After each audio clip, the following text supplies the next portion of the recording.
interact with snakes often. You probably think a snake is slimy and cold. Yeah, they are reptiles, which means they're cold-blooded. This means their body temperature is the same as their surroundings, not that they're always cold. Okay, that's being slimy. They don't have any reason to be slimy, so they're just not. I do know, though, in the sun, they look really slimy. That's because they have smooth, shiny scales, but they do feel kind of rough to the touch. But you're also going to see, okay, this snake, he's out here. And he's kind of sticking his forked tongue out at you guys. Okay, so he's not being rude. That's how they smell. Okay, so snake's sense of smell is their most important sense. I want to give you kind of an example of that. Okay, so I have a little short, funny story to tell you guys. Okay, so this happened. It was like 3 years ago, something like that. Okay, one of our staff, he accidentally spilled a bucket of fish that he was feeding to snakes on display upstairs in the dome. Okay, this guy went through, cleaned it all up, didn't think much more about it. But the next day, when he came back in, okay, he found this snake with his mouth. It was actually going flat against the floor. He was trying to swallow his own exhibit. Fortunately, though, this guy, this keeper, is really quick thinking, and he managed to stop this snake from swallowing the entire dome. Come on, that's like the best joke I have for you guys. Come on. That's such a good one. And you'll see all the snakes I bring out today, they're all sticking their tongues out at you guys, kind of just seeing what's up. Put him back. Okay, now next guy here is everybody's favorite snake. Okay, now she is a fairly big snake. She is a Burmese python. You might have heard of these guys because they're really invasive in Florida. But Marilyn here, she's a special Burmese python. Okay, she's actually an albino Burmese python.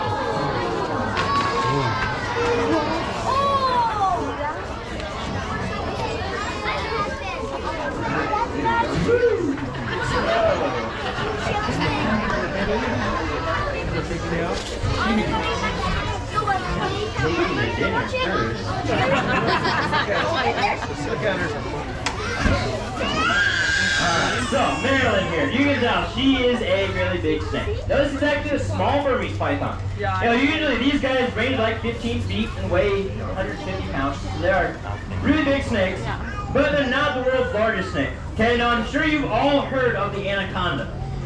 Okay, so the green anaconda frequently grows to be 25 feet in length and weigh well over 500 pounds.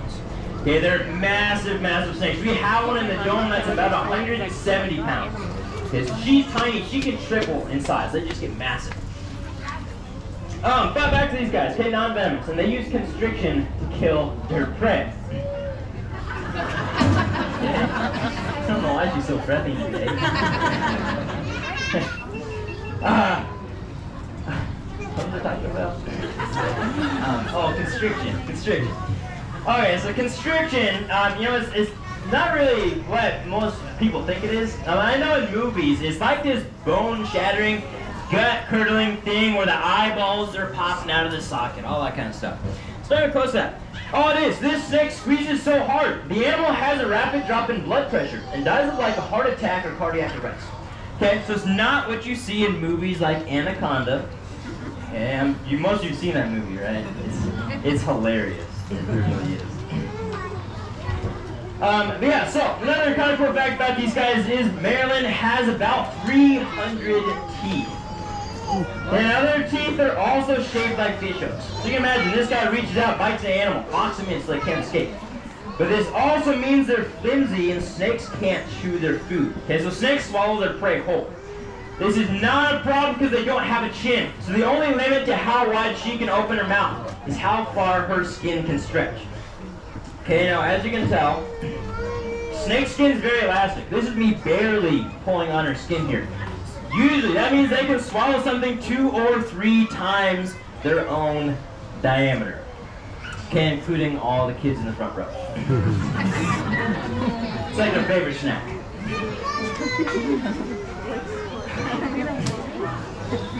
Alright, so I'm gonna go ahead and put Marilyn back. But I do want to tell you guys, at the end of the show, I will bring her back out. And I'm gonna bring her along the glass kind of like this and let everybody pet the snake if you'd like. Okay, now, I did see, there are quite a few of you who don't like snakes, right? You probably don't want to pet the snake. Just know you have to anyways. I will chase you.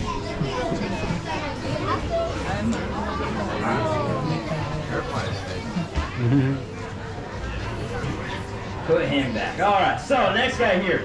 He is the starter of venomous snakes. Everything I have from now on are all venomous.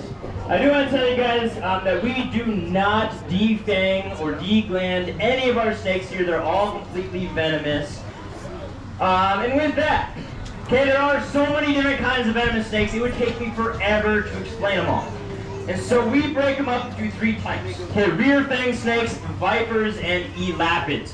If you don't know what elapids are, they are like cobras, mambas, taipans, sea crates. We'll get to them in a second. This guy here is part of that first group, the rear fang snakes.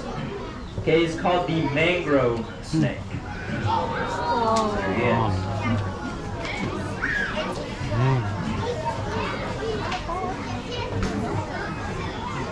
Now, so the mangrove snake, I want you to imagine these guys, their fangs are at the very back of their mouth. And so they don't inject venom like the typical snake. What he has to do, reach out there, bite onto the animal, and kind of work it to the very back of his mouth where those fangs on it are, and hang on till that venom runs into the animal's wound. Okay, this is really slow. And so most of these rear fang snakes use constriction to kill their prey like that python does. Okay, and also most rear fang snakes are completely harmless to people. Okay, you have all heard of like garter snakes, hognose snakes. Those are technically rear fang venomous, but they have 0 effect on people. Okay, and it's kind of the same thing with the mangrove snake. And nobody's ever died from one of these guys. I don't want to be the first. That'd be really embarrassing. Oh, I'm kidding. I'm not that dumb.